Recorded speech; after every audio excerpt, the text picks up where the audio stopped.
Hello welcome नमस्कार स्वागत है। मैं हूं अभिषेक और आप देख रहे हैं अभिषेक एकेडमी का यह ऑनलाइन यूट्यूब चैनल। दोस्तों आज की वीडियो बहुत इंपॉर्टेंट होगी जो आपका आगामी यूपी टेट जनवरी 2026 में जो होने वाला है, जैसा कि आयोग द्वारा नोटिफिकेशन जारी कर दिया गया है।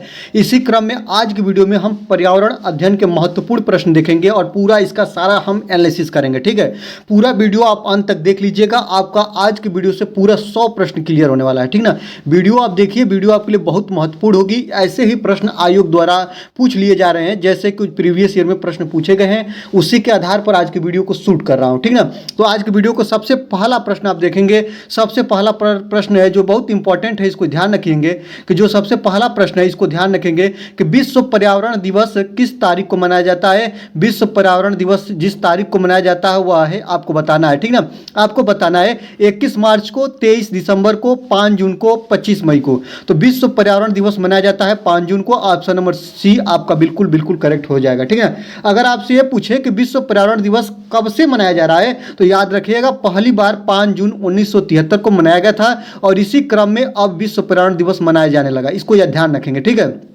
आपको बता दें विश्व पर्यावरण दिवस मनाने का मुख्य उद्देश्य होता है पर्यावरण संरक्षण के प्रति जागरूकता को बढ़ाना। ऐसा ही भी याद रखेंगे कि विश्व पर्यावरण दिवस मनाने का मुख्य उद्देश्य होता है कि पर्यावरण संरक्षण की जागरूकता को बढ़ाना। ऑप्शन नंबर सी आपका बिल्कुल बिल्कुल करेक्ट आंसर हो जाएगा। 1973 से मनाया जा रहा है। ठीक है, चलिए आगे देखते हैं। निम्न में से कौन सरोवर या झील में तेजी से वृद्धि करते हैं। ये प्रश्न बन भी चुका है। ठीक ना, ये प्रश्न ऐसा बना था कि पश्चिम बंगाल का जो आप लोगों का संकट किसे कहते हैं, ऐसा प्रश्न बना था। तो पश्चिम बंगाल में संकटगिन इसमें से कुछ है, आपको बताना है। सिंघाड़ा है कि आपका हाइड्रिला है कि जलकुंभी है कि आपका नागफनी है। आपको बता दें 2 नंबर क्वेश्चन को देखिएगा तो याद रखेंगे सरोवर हो या झील में हो तेजी से वृद्धि जो करते हैं उनको बोलते हैं जलकुंभी, या जल में ही या बहुत तेजी से वृद्धि करता है। ऑप्शन नंबर सी आपका बिल्कुल करेक्ट आंसर हो जाएगा।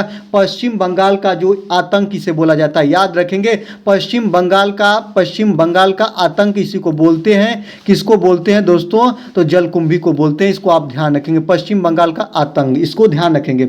आपको बता दें जो ये जलकुंभी होती है ना, वह पानी में क्या करती है, ऑक्सीजन की कमी कर देती है। याद रखेंगे पानी में क्या करती है, पानी में या ऑक्सीजन की कमी कर देती है और ऑक्सीजन के कमी करने से कारण जो मछली होती है ना, मछलियों के लिए खतरा होता है या मछलियां मरना स्टार्ट हो जाती हैं जलकुंभी के कारण, इसलिए इनको हटाया जाता है ऊपर से। ठीक ना, ऑक्सीजन की कमी कर देती है और मछलियां जो होती हैं तालाब की मरने लगती हैं। ये भी याद रखिएगा जलकुंभी जो कैसे आपका हमको हानि पहुंचाता है। याद रखेंगे इसमें जो जलकुंभी में मच्छर होते हैं ना, बहुत तेजी से फैलते हैं या पनपते हैं और इससे जो होता है दोस्तों मलेरिया आदि बीमारियां जो होती हैं उससे मनुष्य प्रभावित होता है। ये भी याद रखेंगे। तो पश्चिम बंगाल का आतंक किसे कहते हैं, जलकुंभी को कहते हैं। और याद रखेंगे सरोवर या झील में बहुत तेजी से जो वृद्धि करता है वो जलकुंभी होता है। ये बात याद रखेंगे। जलकुंभी जो होती है याद रखेंगे यह ऑक्सीजन की मात्रा को कम कर देती है, किसमें, तो सरोवर या झील में। इसको ऐसे याद रखेंगे।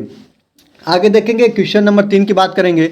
निम्नलिखित में से कौन सा कारक किसी स्थान पर वनस्पति निर्धारित करता है। याद रखिएगा वनस्पति का मतलब दोस्तों याद रखेंगे पेड़ पौधे के उगने की क्षमता। ठीक ना, तो वनस्पति का मतलब पेड़ पौधे से याद रखेंगे।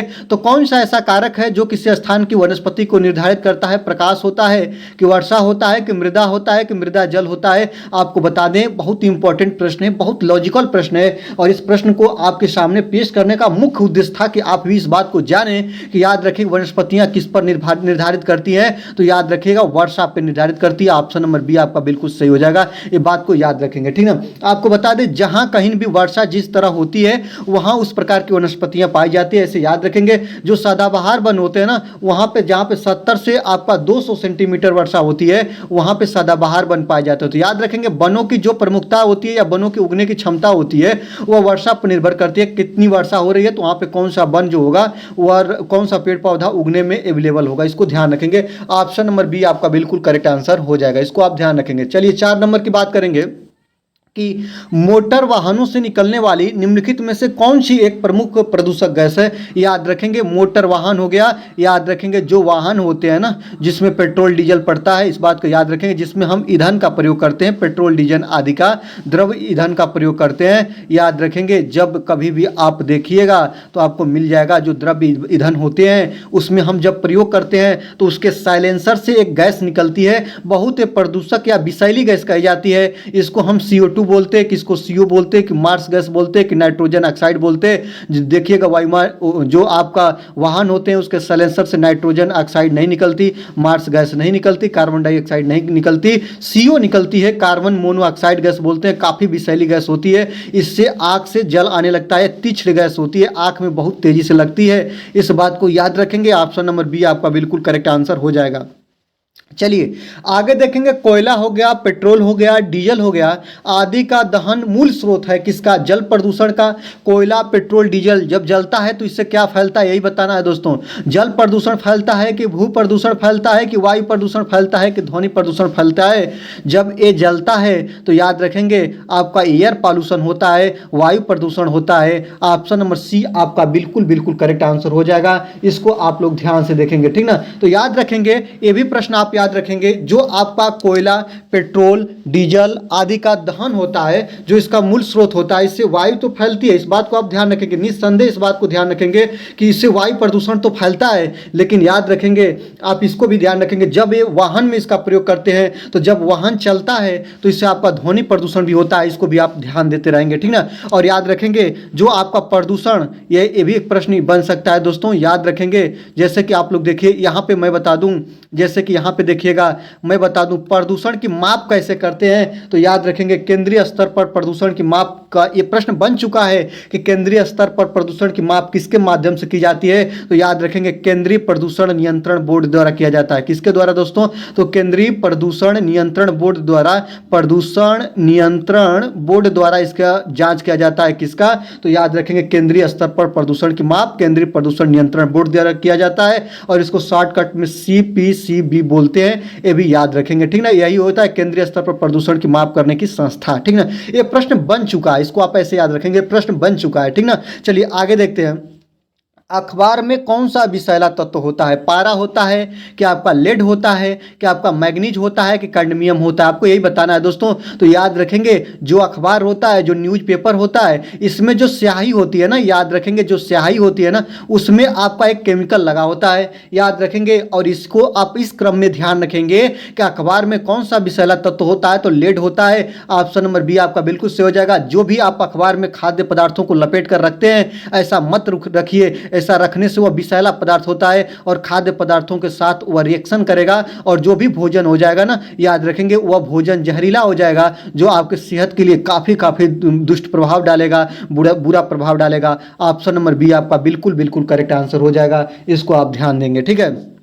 चलिए आगे ले चलते हैं आपको अगले प्रश्नों की ओर, कि निम्नलिखित में से कौन सा विदित है जो पारिस्थितिकी का आतंकवादी कहा जाता है? बहुत इंपॉर्टेंट प्रश्न है, बहुत मोस्ट इंपॉर्टेंट प्रश्न, इसको आपको ध्यान दीजिएगा कि किसको हम पारिस्थितिकी का आतंकवादी का संज्ञा देते हैं। सफेदा को बोलते हैं कि खुबानी को, कि नारियल की ताड़ को, कि एल्डर को? याद रखेंगे, जो पारिस्थितिकी का आतंकवादी कहा जाता है उसको हम सफेदा बोलते हैं। ऑप्शन नंबर ए आपका बिल्कुल सही हो जाएगा। आपको बता दें दोस्तों, इसको यूकेलिप्टस भी बोला जाता है, इसको ऐसे याद रखेंगे, इसका अलग नाम होता है यूकेलिप्टस, इसी को सफेदा बोलते हैं। बहुत लंबा ये पौधा होता है, याद रखेंगे। पारिस्थितिकी का आतंकवादी कहा जाता है, क्यों कहा जाता है? कि यह बहुत जल का अधिक सेवन करता है, इसलिए इसको पारिस्थितिकी का आतंकवादी बोलते हैं। जल का बहुत अधिक सेवन करता है, ये भी आप याद रखेंगे। मृदा को नुकसान पहुंचाता है, ये भी याद रखेंगे। जहां कहीं भी ये पौधा होता है, वहां की जो मृदा होती है ना, याद रखेंगे, वह मृदा जो होती है वह खाद्य युक्त नहीं हो पाती, उसमें फसल युक्त ये मृदा नहीं रह जाती है, यह मृदा जो होती है वो बंजर हो जाती है। इस बात को याद रखेंगे। तो पारिस्थितिकी का आतंकवादी सफेदा को कहते हैं, क्योंकि यह जल का बहुत ज़्यादा सेवन करता है। इसको अन्य नाम से यूकेलिप्टस के नाम से भी जानते हैं। यह बहुत इसकी जो जड़ें होती हैं काफ़ी नीचे तक होती हैं, और इसकी ऊंचाई काफ़ी लंबे तक होती है, इस कारण इसको आतंकवादी कहते हैं, पारिस्थितिकी का अर्थात वृक्ष क्षेत्र का, ठीक है। चलिए आगे देखते हैं, 8 नंबर की बात करेंगे। ग्रीन मफलर संबंधित है, 8 नंबर की बात करेंगे। ग्रीन मफलर संबंधित है किससे? है मृदा प्रदूषण से, वायु प्रदूषण से, ध्वनि प्रदूषण से, क्या आपका जल प्रदूषण से? आपको बता दें, जो आपका ग्रीन मफलर होता है वह ध्वनि प्रदूषण से संबंधित होता है। ऑप्शन नंबर सी आपका बिल्कुल करेक्ट आंसर हो जाएगा। आप देखेंगे, ध्वनि की माप अगर मैं पूछूं कि ध्वनि के माप किस में किया जाता है तो ध्वनि के माप डेसिबल में करते हैं, ये भी आप याद रखेंगे। जो ध्वनि का माप होता है, मेजर करते हैं, उसको हम डेसिबल में करते हैं, याद रखेंगे। जो 75 डेसिबल से अधिक जो ध्वनि होती है ना, याद रखेंगे, यह प्रदूषित ध्वनि में गिनी जाती है, ये भी याद रखेंगे। प्रदूषित ध्वनि में WHO के अनुसार, WHO ने बताया, वर्ल्ड हेल्थ ऑर्गेनाइजेशन के द्वारा 80 डेसिबल जो ध्वनि होगी इसको प्रदूषित ध्वनि बोलते हैं, ये बात याद रखेंगे। लेकिन 75 डेसिबल याद रखेंगे। जो प्रश्न बन चुका है आपका सुपर टेट में, याद रखेंगे 75 डेसिबल जो था, आयोग ने इसको आंसर माना था। इस क्रम में आप ध्यान रखेंगे। इसी क्रम में मैं आपको कुछ और भी बातें बता दें, ये भी प्रश्न बन सकता है। आवृत्ति का मात्रक क्या होता है, तो याद रखेंगे आवृत्ति का मात्रक जो होता है वो हर्ट्ज होता है, HZ से इसको दर्शाते हैं, ये भी बात आप याद रखेंगे, ठीक है। याद रखेंगे ध्वनि का परावर्तक कैसे होता है या परावर्तन कैसे होता है, याद रखेंगे। जो स्रोत है और जो टकराने की दूरी होती है, अगर 17.2 मीटर इनके बीच की दूरी है तो इसको आप इको ध्वनि या ध्वनि का परावर्तन बोलते हैं, ये भी आप ध्यान रखेंगे, ठीक है। आपको मैं कुछ और भी बातें बता दूं, याद रखिएगा। जो आपका समुद्र में डूबी हुई वस्तुओं का पता किसके माध्यम से लगाते हैं, तो प्रतिध्वनि के माध्यम से लगाते हैं। और ये भी जो होती है ना, यह आपका ध्वनि का एक रूप होता है। और समुद्र में डूबी हुई वस्तुओं का पता लगाने की यह विधि कहलाती है सोनार विधि, इसको भी आप याद रखेंगे, सोनार विधि याद रखेंगे, सोनार विधि, इसको ध्यान देते रहेंगे। मैं और भी कुछ बता दूं तो इसको भी याद रखेंगे। जो ध्वनियां मनुष्य सुन सकता है उसको हम श्रव्य ध्वनि बोलते हैं, याद रखेंगे। जो ध्वनि हम नहीं सुन सकते उसको हम अपश्रव्य ध्वनि बोलते हैं। और जो ध्वनि सुनने पर हमें बहरापन जैसी स्थिति आ जाए उससे हम पराश्रव्य ध्वनि बोलते हैं, याद रखेंगे। श्रव्य ध्वनिया का जो आवृत्ति होता है 20 से 20,000 हर्ट्ज होता है, ये भी याद रखेंगे। अपश्रव्य ध्वनिया का 20 हर्ट्ज से नीचे होता है, और पराश्रव्य ध्वनि का जो आपका आवृत्ति होता है वह 20,000 हर्ट्ज से ऊपर होता है, ये भी आप याद रखते रहेंगे। इतना चीज याद रखिए। ग्रीन मफलर जो होता है वह ध्वनि प्रदूषण से होता है। ग्रीन मफलर अर्थात ध्वनि प्रदूषण को कम करने के लिए याद रखेंगे सड़कों के किनारे, ये भी याद रख लीजिए। सड़कों के किनारे हम क्या लगाते हैं, तो पेड़ पौधे लगाते हैं जो ध्वनियों को कम करने के लिए। पेड़ पौधे हम लाइन बाई लाइन लगाते हैं ग्रीन मफलर अर्थात ध्वनि प्रदूषण को कम करने के लिए, ये भी याद रखते रहिए। चलिए आगे ले चलते हैं। 9 नंबर की बात करेंगे। निम्नलिखित में से कौन से ग्रह पर जल चक्र मौजूद है, यही बताना है दोस्तों। सबसे पहले मैं बता दूं ग्रहों की संख्या कितनी है, ये भी बता दीजिए। ग्रहों की संख्या कितनी है, 8 है, ये भी बात याद रखेंगे। कितने ग्रह हैं दोस्तों, तो 8 हैं, इसको आप ध्यान रखेंगे। मैं बता दूं, अगर ग्रहों के क्रम में देखेंगे तो आपका कौन कौन से ग्रह हैं, अगर ऐसे देखेंगे दोस्तों तो आपको बुध हो गया, शुक्र हो गया, पृथ्वी हो गया, मंगल, बृहस्पति, शनि, अरुण, वरुण, ये पूरे 8 प्रकार के ग्रह होते हैं। और याद रखेंगे कौन से ग्रह पे जल चक्र पाया जाता है, आपको पता है जल चक्र या जीवन कहाँ पे पाया जाता है, पूछे तो पृथ्वी को आप टिक करिएगा। ऑप्शन नंबर 2 आपका बिल्कुल सही हो जाएगा, ठीक है। इसी क्रम में मैं कुछ और भी चीजें बता दूं। पृथ्वी को और एक ग्रह का नाम जानते हैं, नीला ग्रह के नाम से इसे जानते हैं। किस ग्रह के नाम से दोस्तों, तो नीला ग्रह के नाम से जानते हैं। आपको कोई पूछे कि लाल ग्रह किसे कहते हैं, तो लाल ग्रह किसको बोलते हैं, मंगल ग्रह को बोलते हैं, ये भी याद रखेंगे। अगर पृथ्वी का जुड़वा बहन किसको बोलते हैं, पृथ्वी का जुड़वा बहन की बात करें तो याद रखेंगे शुक्र को पृथ्वी का जुड़वा बहन बोलते हैं, ये भी याद रखेंगे। सबसे बड़ा ग्रह याद रखेंगे, अगर कोई पूछे कि सबसे बड़ा ग्रह कौन है तो बृहस्पति है, क्योंकि इसके उपग्रहों की संख्या सबसे ज्यादा है, ये भी याद रखेंगे। सबसे बड़ा ग्रह बृहस्पति है, ठीक ना। चमकीला ग्रह कोई पूछ ले कि चमकीला ग्रह किसे कहते हैं, तो शुक्र को बोलते हैं। भोर का तारा किसको बोलते हैं, या साज का तारा किसको बोलते हैं, शुक्र को बोलते हैं। ऐसे आप लोग याद रखेंगे, ठीक ना। सूर्य के पास कौन सा ग्रह है, अगर कोई पूछे सूर्य के सबसे पास ग्रह कौन है तो इसको भी याद रखेंगे। बुध ग्रह जो है सूर्य के सबसे पास ग्रह है, इसको याद रखेंगे। एक प्रश्न मैं और बता दूं आपको, बुध और शुक्र का प्राकृतिक उपग्रह नहीं है, दोनों चीज याद रखिएगा। एक बुध ग्रह है और एक शुक्र ग्रह है जिसका कोई अपना प्राकृतिक उपग्रह नहीं है, इसको याद रखेंगे, इसको भी ध्यान देते रहेंगे, ठीक ना। इतना बात आप याद रखेंगे, ठीक है।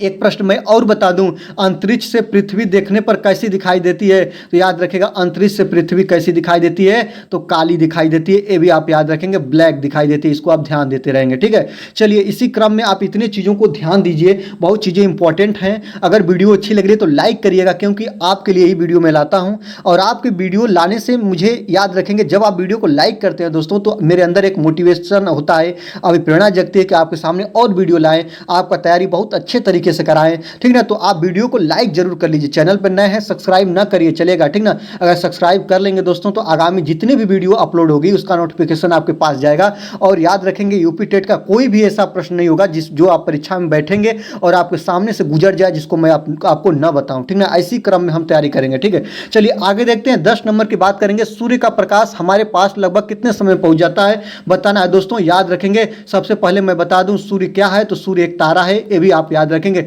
सूर्य क्या है, तो सूर्य एक तारा है जो दहकता हुआ गोला, इसको याद रखेंगे। सूर्य के जो तापमान होता है, याद रखेंगे सूर्य का जो पृष्ठीय तापमान होता है 6000 डिग्री सेल्सियस होता है, इसको याद रखेंगे। सूर्य में हाइड्रोजन और हीलियम के नाभिक, हाइड्रोजन और हीलियम के तत्व जो होते हैं वह नाभिकीय संलयन द्वारा ऊर्जा प्राप्त करते हैं, नाभिकीय संलयन के द्वारा ऊर्जा प्राप्त करते हैं, ये बात याद रखेंगे। आपको बता दें सूर्य से हमें कौन सी विटामिन मिलती है, अगर कोई पूछ दे तो याद रखेगा सूर्य से जो विटामिन होती है विटामिन डी हमें मिलती है, याद रखेंगे। पृथ्वी पर ऊर्जा का सबसे बड़ा स्रोत, कोई पूछे कि ऊर्जा का पृथ्वी पर सबसे बड़ा स्रोत क्या है, तो याद रखेगा सूर्य है। यह जो होता है दोस्तों ये सौर ऊर्जा हमें प्रदान करता है, पृथ्वी पर ऊर्जा का सबसे बड़ा स्रोत है, याद रखेंगे। सूर्य की प्रकाश किरणें जो होती है ना वह बहुत तेज चलती है, याद रखेंगे। निर्वात में अर्थात वैक्यूम में इसकी चाल जो होती है ना 3 लाख किलोमीटर पर सेकंड होती है, 3 × 10⁸ मीटर प्रति सेकंड होती है, ऐसे आप याद रखेंगे। जल में प्रकाश की चाल जो होती है वह 2.25 × 10⁸ मीटर प्रति सेकंड होती है, ये भी आप याद रखेंगे। और सूर्य का प्रकाश किरण जो होती है वह पृथ्वी पर आने में 500 सेकंड का समय लगता है। कितने समय का, तो 500 सेकंड का समय लगता है, या इसको बोलते हैं 8 मिनट 20 सेकंड, ये भी याद रखेंगे। 8 मिनट 20 सेकंड इसको कहते हैं, या इसको 5 सेकंड बोलते हैं, जो भी आपको बताना है बता दीजिए। ऑप्शन में केवल 8 मिनट है, ऑप्शन नंबर 1 आपका बिल्कुल करेक्ट आंसर हो जाएगा। इसको आप ध्यान देते रहेंगे, ठीक ना, इस बात को याद रखेंगे। आपको मैं एक प्रश्न और बता दूं, अगर पूछ दे दोस्तों, ऐसे पूछ दे कि साउंड अर्थात ध्वनि, और इसके बाद पूछ दे लाइट किसकी चाल ज्यादा होती है, तो याद रखिएगा किसकी चाल ज्यादा होती है, तो प्रकाश की चाल ज्यादा होती है ध्वनि की चाल से। ये क्यों होती है, अगर आपको कोई ऐसा पूछे तो बता दीजिएगा। जब आपके यहाँ बारिश होती है तो सबसे पहले बिजली चमकती है और उसके बाद आवाज की गड़गड़ाहट सुनाई देती है। दोनों क्रिया जो होती है आसमान में एक साथ होती है, लेकिन जो चमकना होता है या पहले हमें दिखता है और जो आवाज़ होती है हमें बाद में सुनाई देती है। इसी क्रम में आप ये अंदाजा लगा सकते हैं कि इसका चाल किसका ज़्यादा किसका कम होता है, ठीक ना। इसको याद रखेंगे। 332 मीटर प्रति सेकंड जो होती है ना ध्वनि की चाल होती है, कहाँ पे दोस्तों, अपने यहाँ वायुमंडल में, ठीक ना। ये भी याद रखते रहेंगे, ठीक है। चलिए आगे ले चलते हैं, आपको दिखाते हैं भूकंप की तीव्रता मापने के पैमाने को क्या कहते हैं, ये आपको बताना है दोस्तों। याद रखेंगे वर्नियर पैमाने में नापते हैं भूकंप को, कि रिक्टर पैमाने में नापते हैं, कि आपका बोफोर्ट पैमाना में नापते हैं, कि विकर्ण पैमाने में नापते हैं। आप जानते हैं भूकंप तीव्रता मापने का पैमाना रिक्टर पैमाना है। ऑप्शन नंबर 2 आपका बिल्कुल सही हो जाएगा, याद रखेंगे। और इस पैमाना तो ये हो गया, मापने वाला यंत्र की बात पूछ ले कि यंत्र क्या है, तो याद रखेंगे सिस्मोग्राफ, या इसको भूकंप लेख मापी बोलते हैं, याद रखेंगे। इसको क्या बोलते हैं, इसको मापने वाले यंत्र को भूकंप लेख मापी का नाम हम देते हैं, इसको आप ऐसे याद रखेंगे। अगर कोई पूछे कि सबसे ज्यादा भूकंप कहाँ आता है, तो याद रखेंगे सबसे ज्यादा जो भूकंप होता है प्रशांत महासागर में आता है। अगर देश की बात करें दोस्तों तो याद रखेंगे सबसे ज्यादा भूकंप से प्रभावित आपका एक देश है जिसका नाम है जापान, इसको भी आप याद रखते रहेंगे, ठीक है। चलिए आगे लेकर चलते हैं। पृथ्वी की सतह से सबसे दूर वातावरणीय परत को क्या बोलते हैं, यही आपको बताना है दोस्तों, कि पृथ्वी की सतह से सबसे दूर जो वातावरणीय परत है यह क्या है, या इस परत का नाम क्या है, यही बताना है दोस्तों। तो याद रखेंगे, आपको बता दें, यहाँ पे देखिएगा वायुमंडलीय परत की बात करें दोस्तों, तो वायुमंडलीय परत कितनी है, पूरे 5 प्रकार की होती है। एक होता है आपका बहिमंडल, ये भी याद रखेंगे। उसके बाद आपका आता है, यहाँ पे देखेंगे बहिमंडल, इसके बाद आता है आपका वो क्या बोलते हैं इसको, आयन मंडल, और इसके बाद हम बोलते हैं मध्य मंडल, इसके बाद हम बोलते हैं यहाँ पे देखिएगा समताप मंडल, और इसके बाद हम बोलते हैं आपका क्षोभ मंडल। क्या बोलते हैं दोस्तों, क्षोभ मंडल का नाम देते हैं, ठीक है। यहाँ पे बहिमंडल, आयन मंडल, मध्य मंडल, समताप मंडल, क्षोभ मंडल, ठीक है। तो यही कहा है कि पृथ्वी की सतह से सबसे दूर वातावरणीय परत कौन सी है, तो याद रखेंगे सबसे दूर यही क्रम भी है, वायुमंडल है। ऑप्शन नंबर 2 आपका बिल्कुल सही हो जाएगा। और यहाँ पे पृथ्वी है दोस्तों, तो सबसे पास अगर पूछ दे, ये प्रश्न बना है दोस्तों, मैं इसलिए इस प्रश्न को लिया हूं। जो लोग प्रीवियस ईयर को देखे होंगे, नहीं देखे हैं, आप चले जाइए, आपको यहाँ पे इसी हमारे चैनल पर वीडियो आपको मिल जाएगी जिसमें आप प्रीवियस ईयर को मैं एनालिसिस के माध्यम से पढ़ाया हूं, ठीक ना। तो आप देखेंगे तो आपको काफी आसानी होगी, ठीक है। तो यही प्रश्न बना था कि पृथ्वी के पास सबसे पास कौन सा मंडल है, तो याद रखेंगे पृथ्वी के पास जो सबसे ज्यादा मंडल है ना, क्षोभ मंडल है, याद रखेंगे क्षोभ मंडल उसके लिए सही था, ठीक है। तो इसको ध्यान रखेंगे, सॉरी। आगे देखेंगे प्रश्न ये भी बनता है कि मौसमी घटनाएं जैसे कुहेसा हो गया, आपका ये ओस पड़ना, कुहेसा होना किस में होता है, तो ये क्षोभ मंडल में होता है। समताप मंडल में क्या है दोस्तों, ओजोन परत इससे बहुत ज़्यादा बनता है। ओजोन परत किसका हिस्सा है, समताप मंडल का हिस्सा है। जहाज कहाँ पे उड़ती हैं, हवाई जहाज हेलीकॉप्टर कहाँ पे उड़ते हैं, तो समताप मंडल में उड़ते हैं, ठीक है। मध्य मंडल पूछता है सबसे ज़्यादा ठंडा मंडल क्या है, तो याद रखेंगे यहाँ पे ठंडी सबसे ज़्यादा होती है, इसको मध्य मंडल बोलते हैं, याद रखेंगे। अगला आप लोग इसको ध्यान देंगे, रेडियो तरंगे कहाँ पे चलती है, तो रेडियो तरंगे आपका आयन मंडल में चलती है। वायुमंडल की बात करें दोस्तों, तो वायुमंडल जो सबसे बाहरी मंडल होता है, जहाँ पे बरसात होना, इसके बाद यहाँ पे गर्जना तड़कना सब यहाँ पे होता है, इसको आप याद देखते रहेंगे। ये आपके लिए बहुत बहुत इंपॉर्टेंट होगा, बहुत मजेदार ये प्रश्न है दोस्तों, आप बहुत इसको अच्छे तरीके से देखेंगे, ठीक है। चलिए आगे देखते हैं, 13 नंबर की बात करेंगे। वायु में ऑक्सीजन का प्रतिशत लगभग कितना होता है, 100%, 1%, 78% कि 21%। याद रखेंगे आपका जो वायुमंडल है इसमें आपका ऑक्सीजन का मात्रा पूछा है, इसके बाद नाइट्रोजन का भी देख लीजिए, और इसके बाद अन्य गैसें ETC गैस भी देख लीजिए क्या क्या होता है। ऑक्सीजन आपका 21% होता है, नाइट्रोजन आपका 78% होता है, और अन्य गैसें 1% होती है। इसको और भी डीपली देखना चाहेंगे तो ऑक्सीजन 20.95% होता है, नाइट्रोजन आपका 78% ही होता है, और अन्य गैसें में आपको मैं बता दूं, ध्यान रखिएगा, कार्बन डाइऑक्साइड पूछे तो 0.03%, और इसके बाद आपको आर्गन गैस पूछे तो 0.93% होते हैं। ये बात आप याद रखेंगे, ठीक ना। जिस क्रम में आप पढ़ना चाह रहे हैं पढ़ लीजिए, ठीक ना। तो यही पूछा है ऑक्सीजन कितना परसेंट होता है, तो इस प्रश्न के अनुसार ऑप्शन नंबर 4 आपका बिल्कुल सही हो जाएगा।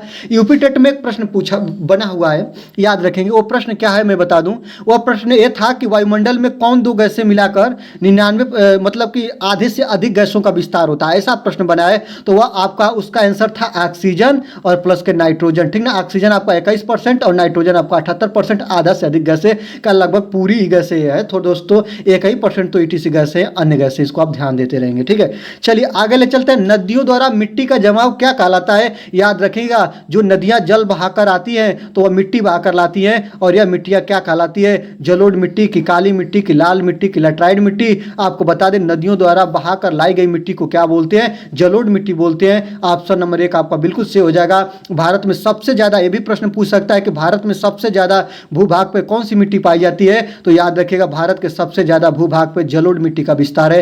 ये भी आप ध्यान देते रहेंगे, इस बात को बहुत अच्छे तरीके से देखेंगे। भारत में पूरे 8 प्रकार की मिट्टियां पाई जाती है, ये भी देखेंगे। जलोढ़ मिट्टी, काली मिट्टी, लाल मिट्टी, लेटराइट मिट्टी, पर्वतीय मिट्टी, रेगिस्तानी मिट्टी, क्षारीय मिट्टी, पीट मिट्टी, ये तमाम मिट्टियों का प्रकार होता है, ठीक ना।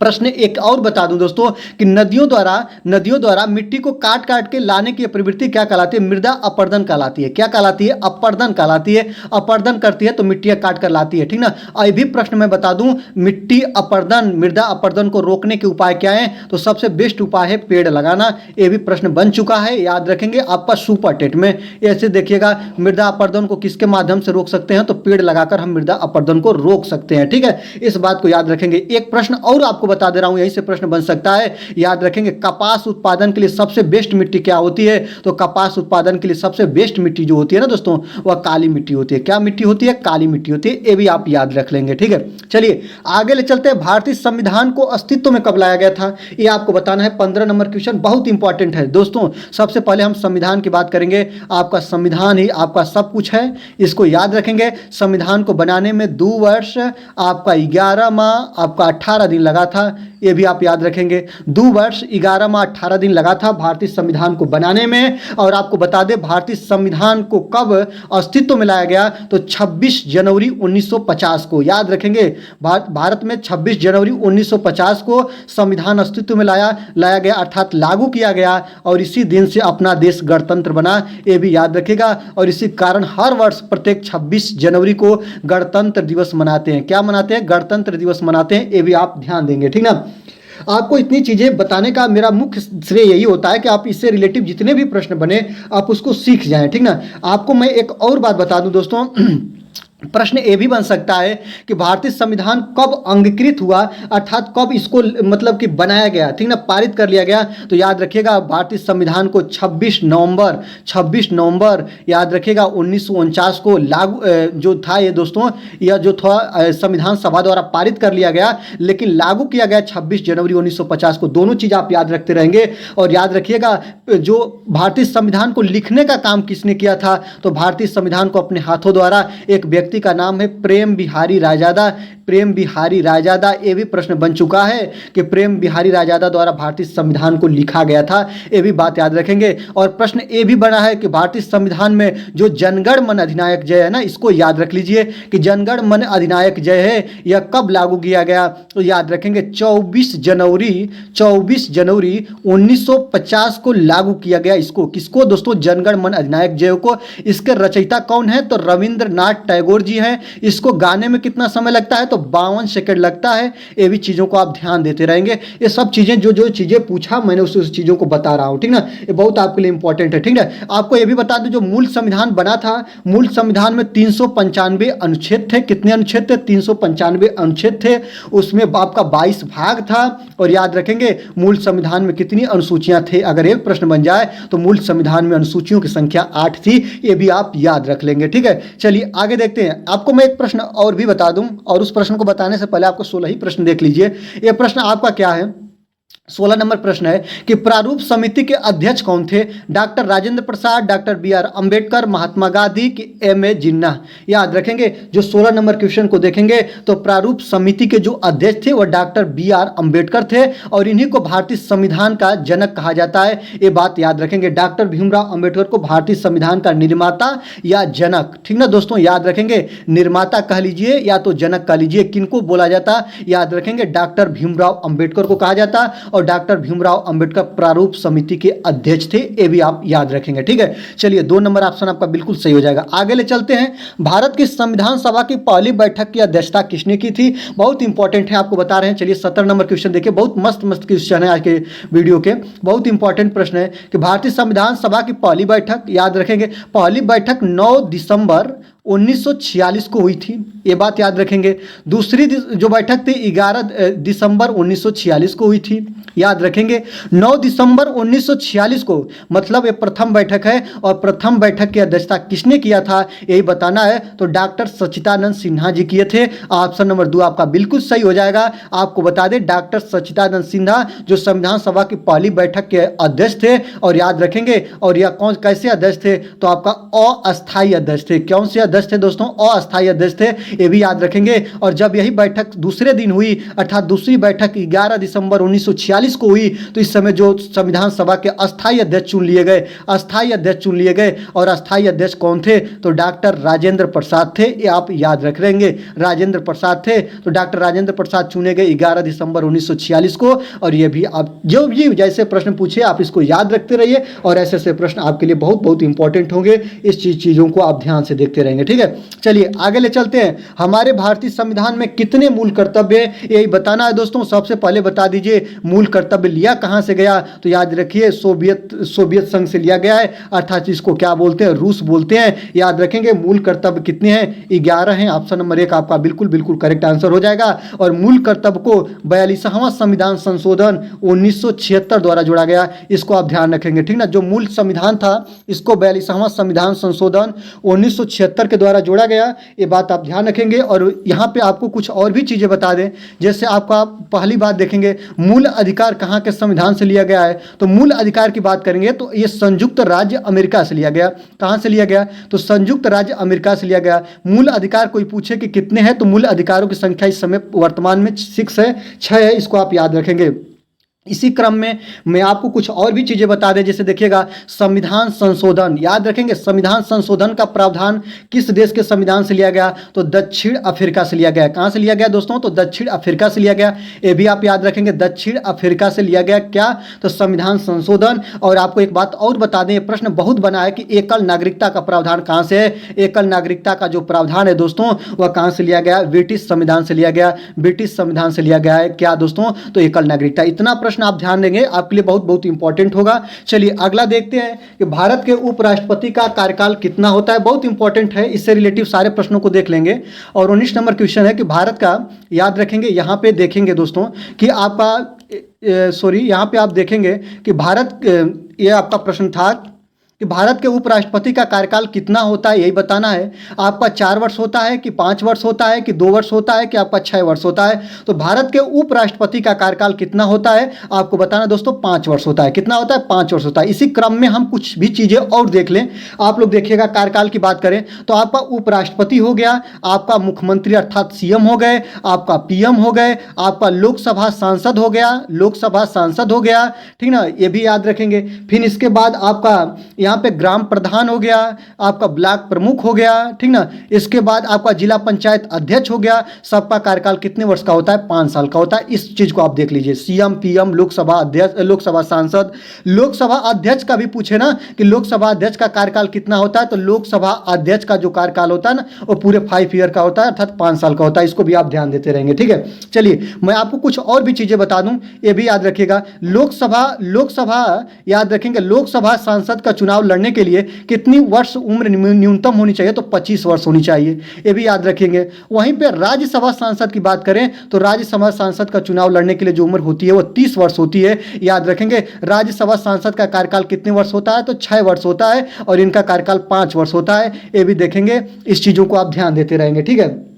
आप इतने चीज़ों को ध्यान देते रहेंगे, ठीक है। यहाँ पे देखिए, उपराष्ट्रपति का चुनाव लड़ने के लिए कितने वर्ष की उम्र होनी चाहिए, अगर आपको कोई पूछे तो उपराष्ट्रपति का चुनाव लड़ने के लिए न्यूनतम उम्र आपकी 35 वर्ष होनी चाहिए। राष्ट्रपति भी पूछे कि कितनी वर्ष होनी चाहिए, तो राष्ट्रपति की उम्र भी आपका कितने वर्ष होनी चाहिए दोस्तों? 35 वर्ष होनी चाहिए। ये सब चीज़ आप ध्यान रखेंगे। राज्यसभा 30 वर्ष और लोकसभा 25 वर्ष, ऐसे ध्यान देते रहेंगे, ठीक है। आगे देखेंगे, ताजमहल बहुत दुष्ट प्रभावित होता रहा है। इसका याद रखेंगे, ताजमहल का जो रंग दिन प्रतिदिन धूमिल होता जा रहा है, इसका मुख्य कारण क्या है? अधिक दर्शकों के कारण ऐसा हो रहा है कि अम्लीय वर्षा के कारण हो रहा है, कि वनोन्मूलन के कारण हो रहा है, कि ध्वनि प्रदूषण के कारण हो रहा है। तो याद रखेंगे, आपको बता दें कि ताजमहल का दुष्ट प्रभाव, याद रखेंगे, ताजमहल का जो रंग हो रहा है दिन प्रतिदिन धूमिल हो रहा है, इसका मुख्य उद्देश्य क्या है दोस्तों? तो अम्लीय वर्षा है। SO2 की अधिकता के कारण जब इसका जल इस ताजमहल पे पड़ रहा है तो याद रखेंगे इसका रंग जो हो रहा है दोस्तों धूमिल हो रहा है। याद रखेंगे, अम्लीय वर्षा इसका मुख्य कारण है ताजमहल के धूमिल होने का, ठीक ना। आपको बता दें, जिस भी जल का pH मान 5.2 से नीचे हो वो उसको हम अम्लीय वर्षा बोलते हैं या अम्लीय जल बोलते हैं, ये भी आप ध्यान रखेंगे, ठीक है। आपको बता दें, शुद्ध जल का pH मान कितना होता है? 7 होता है, ये भी याद रखेंगे। शुद्ध जल किसके, कौन से जल को बोलते हैं? तो वर्षा के जल को शुद्ध जल की संज्ञा दी जाती है, ठीक है। आपको मैं ये भी बता दूं, भारत में सबसे ज़्यादा अगर कहें सिंचाई किसके माध्यम से होती है, ये भी प्रश्न बना है कि भारत में सबसे ज़्यादा सिंचाई की बात करें तो कुओं और नलकूपों से होती है, ये भी आप याद रखेंगे। और एक बात याद रखेंगे कि भारत में सबसे ज़्यादा जो सिंचाई के लिए नहर है ना, वह इंदिरा गांधी नहर है दोस्तों, इसको आप याद रखेंगे। जो इंदिरा गांधी नहर है ना, इससे सबसे ज़्यादा सिंचाई होती है। कहाँ पर होती है दोस्तों? तो राजस्थान में होती है। कहाँ पर होती है दोस्तों? राजस्थान के रेगिस्तान में इसकी सिंचाई की जाती है इंदिरा गांधी नहर के माध्यम से, ठीक है। चलिए आगे देखते हैं, भारत में संघ शासित प्रदेशों की संख्या कितनी है, यही बताना है दोस्तों। तो वर्तमान में जब मैं वीडियो शूट कर रहा हूं, आप कभी भी इसको वीडियो को देखिएगा तो उसके अनुसार देखिएगा। आज के डेट के अनुसार भारत में जो आपके 28 राज्य हैं और 8 केंद्र शासित प्रदेश हैं। कितने दोस्तों? तो 8 आपके संघ शासित या केंद्र शासित प्रदेश हैं। ऑप्शन नंबर 4 आपका बिल्कुल करेक्ट आंसर हो जाएगा। कितने हैं दोस्तों? तो 8 हैं, इसको आप ध्यान देते रहेंगे, ठीक है। चलिए आगे देखते हैं, मैकमोहन रेखा से किन देशों को अलग करता है? याद रखिएगा, मैकमोहन रेखा किन 2 देशों को अलग करता है, यही बताना है। भारत बांग्लादेश, कि आपका भारत पाकिस्तान, कि आपका भारत चीन, कि आपका भारत नेपाल, आप बताइएगा। तो आपको बता दें, जो मैकमोहन रेखा है ना, वह भारत और चीन को अलग करती है। याद रखेंगे, ऑप्शन नंबर 3 आपका बिल्कुल सही हो जाएगा। ऑप्शन नंबर 3 आपका बिल्कुल सही हो जाएगा। जो मैकमोहन रेखा है भारत चीन को अलग करती है। इसी क्रम में मैं बता दूं, कुछ भी प्रश्न न छूटने पाए, डूरंड रेखा अगर पूछ दे कि किसको अलग करता है, तो याद रखेंगे डूरंड रेखा जो होती है ना, अफगानिस्तान, याद रखेंगे, जो अफगानिस्तान और पाकिस्तान को अलग करता है। किसको? अफगानिस्तान और पाकिस्तान को अलग करता है डूरंड रेखा। और इसी क्रम में आपको बता दें, एक और बहुत इंपॉर्टेंट है, रेड क्लिफ रेखा जो होती है वह याद रखेंगे, वो इंडिया और पाकिस्तान को अलग करती है। रेड क्लिफ रेखा किसको माना गया? इंडिया पाकिस्तान को अलग करती है रेड क्लिफ। डूरंड रेखा भारत अफगानिस्तान को, मैकमोहन रेखा जो है वो भारत और चीन को, इसको याद रखेंगे। वीडियो अच्छी लग रही है तो आप लाइक जरूर करिए। करिएगा, चैनल पे नए हैं तो चैनल को सब्सक्राइब करके बेल आइकन को प्रेस करिएगा। चलिए आगे देखते हैं। 23 नंबर की बात करेंगे। जापान की 1953 में होने वाली जो मिनीमाता रोग है, जिसमें कि मछलियां संक्रमित थी, किस पदार्थ के अधिक के कारण यह हुआ था, आपको बता दें। प्रश्न ये बन चुका है यूपी टेट में, प्रीवियस ईयर में प्रश्न ऐसे बना था कि मिनीमाता रोग कैसी मछली खाने से होता है। तो याद रखिएगा, मिनीमाता रोग जिस मछली में पारा अर्थात एचजी, जिसको मरकरी बोलते हैं, पारा बोलते हैं, जो भी कुछ बोलना है बोल लीजिए, जिसके अंदर जिस मछली में एचजी की अर्थात पारा की, मरकरी की मात्रा अधिक होती है, उस मछली का जब आप सेवन करिएगा तो उसमें होता है, उस व्यक्ति में होता है मिनीमाता रोग। और याद रखेंगे ऑप्शन नंबर सी आपका बिल्कुल सही हो जाएगा। ये कहाँ पे हुई थी ये भी याद रख लीजिएगा, ये जापान में हुआ था। कहाँ हुआ था ये भी प्रश्न बन सकता है। जापान में 1953 में हुआ था।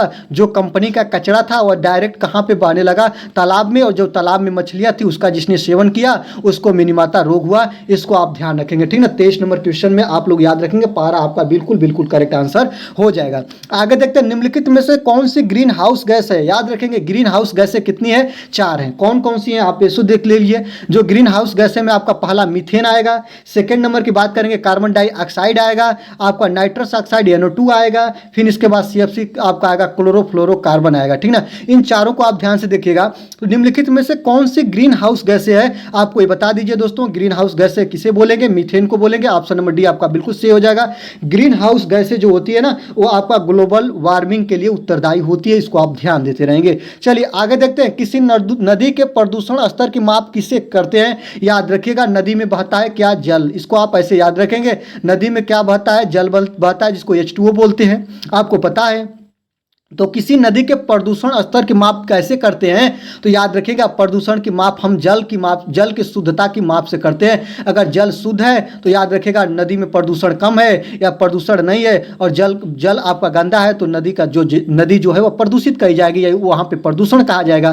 तो याद रखेंगे इसकी जो माप करते हैं BOD के माध्यम से करते हैं, जिसका फुल फॉर्म होता है बायो ऑक्सीजन डिमांड। क्या बोलते हैं दोस्तों, बायो ऑक्सीजन डिमांड, अर्थात जल में ऑक्सीजन की मात्रा जितनी होती है उतना ही जल क्या होता है, वह शुद्ध होता है। BOD आपका बिल्कुल सही हो जाएगा। BOD के माध्यम से जल की शुद्धता की हम पहचान करते हैं। ऑप्शन नंबर सी आपका बिल्कुल करेक्ट आंसर हो जाएगा। इसको आप ध्यान देते रहेंगे। आगे देखेंगे, अगला है 26 नंबर क्वेश्चन कि वायरस संक्रमण से होने वाला रोग कौन सा है। आपको बताना है कि वायरस संक्रमण से होने वाला रोग क्या है। टाइफाइड है कि कलरा है कि जुकाम है कि मलेरिया है, आप बताइए दोस्तों, ठीक है। 26 नंबर क्वेश्चन देखेंगे कि जो आपका वायरस संक्रमण से कौन सा फैलता है। याद रखेंगे वायरस अर्थात छुआछूत से, जिसकी जो आपका कोविड-19 जैसे जुकाम होता है ना, एक व्यक्ति को फैला, दूसरा व्यक्ति उसके इर्द गिर्द आता है तो भी संक्रमित हो जाता है, ठीक ना। तो वायरस संक्रमण का जो रोग है ऑप्शन नंबर सी आपका बिल्कुल सही हो जाएगा।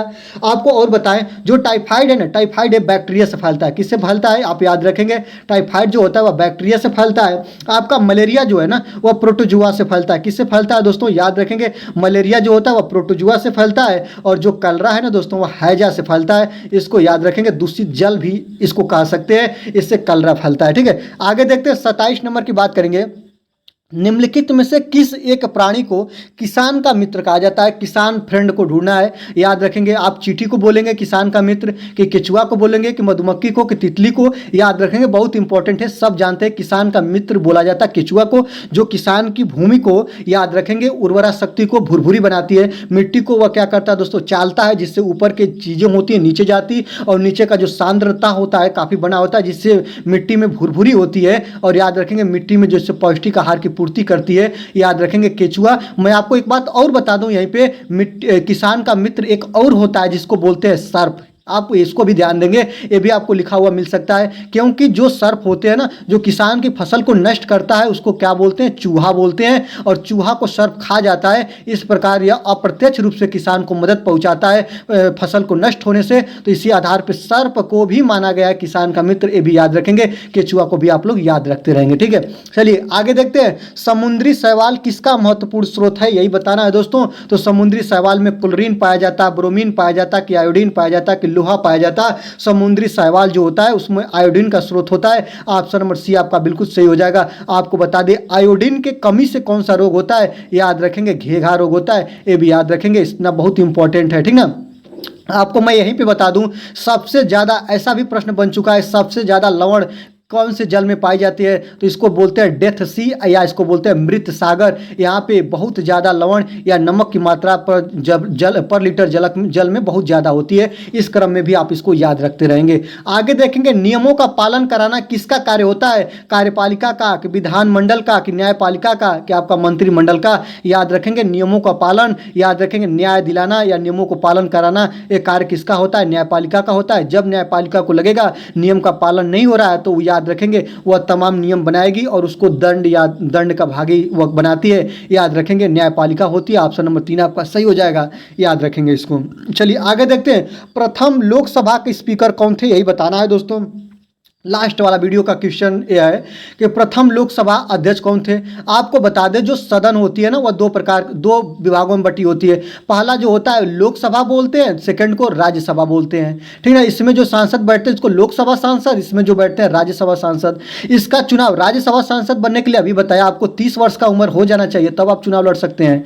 लोकसभा सांसद का चुनाव लड़ने के लिए आपका 25 वर्ष का उम्र है, तुरंत लड़ जाइए। इसका कार्यकाल 5 वर्ष होता है। इसका कार्यकाल आपका इसका कार्यकाल आपका 6 वर्ष होता है और इसका कार्यकाल आपका 5 वर्ष होता है। भी आप याद रखेंगे इसका कार्यकाल कितने होता है? 5 साल होता है, ठीक है।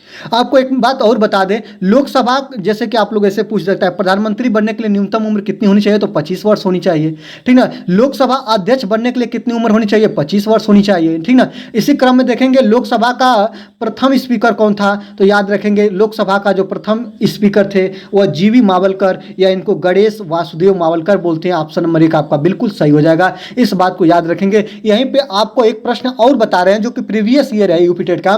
प्रश्न ये बना था कि लोकसभा और राज्यसभा की संयुक्त बैठक कौन बुलाता है? याद रखिए अगर ऐसा प्रश्न बने कि संयुक्त बैठक बुलाता कौन है या आहूत करता कौन है, तो संयुक्त बैठक बुलाता है राष्ट्रपति, याद रखेंगे। और याद रखेंगे जब संयुक्त बैठक बुला ली जाती है तो उसकी याद रखेंगे लोकसभा और राज्यसभा की संयुक्त बैठक की अध्यक्षता कौन करता है? ऐसा प्रश्न बन जाए तो अध्यक्षता कौन करता है? तो लोकसभा अध्यक्ष करता है। कौन करता है? लोकसभा अध्यक्ष करता है। इस बात को आप लोग याद रखते रहेंगे, ठीक है। पूरे 30 प्रश्नों को आप देखें। आप बताइएगा दोस्तों आज की वीडियो आपको कैसी लगी। वीडियो अच्छी लगी तो आप वीडियो को जरूर से जरूर लाइक कर लीजिएगा। चैनल पर नए हैं तो चैनल को सब्सक्राइब करिएगा, बेल आइकन को प्रेस करिएगा और दीजिए आज की वीडियो से मुझे विदा। मिलते हैं अगले वीडियो में। देखते रहिए अभिषेक एकेडमी। धन्यवाद।